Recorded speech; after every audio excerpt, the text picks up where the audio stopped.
Bugün size möhtəşəm təsiri olan bir spiritual vərdişindən danışacağım. Səhərləri içilən bir stəkan kakaonun qəlbi açdığını, sezgiləri və fərqindəliyi artırdığını və eyni zamanda stresi azaltdığını desin. Kakao duyğusal bağları gücləndirir. Bu, özünüzü daha yaxşı anlamağa, başqaları ilə dərin bağ qurmağa səbəb olur. Sezgi və fərqindəliyi artırdığı üçün daha dərin təcrübələri rahatlıqla keçməyə yol açır. Stresi azaltdığı üçün ruhsal və fiziksel balansı sağlam şəkildə qoruyur.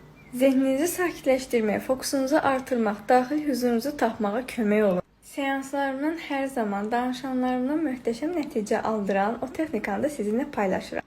Hər səhər bir stəkan suya və yaxud da bitki tərkibli südə bir çay qaşığında kakao əlavə edib özünüzü rahat hiss etdiyiniz yerdə əyləşirsiniz. Gözləriniz bağlı, həyatınızda var olan 3 şey üçün təşəkkür edib minnətdar olursunuz. Daha sonra niyyət edirəm gün boyu dişil enerjimin oyanmasına, qəlb çakramın aktivləşməsinə, daxilimdəki gücü hiss etməyə deyib yavaş-yavaş içirsiniz. Niyyətlə içmək vacibdir, çünki bu sizin ruhunuzla bağ qurmanıza yol açır və əgər edənlər olarsa mütləq mənimlə nəticələrini paylaşmağı unutmayın.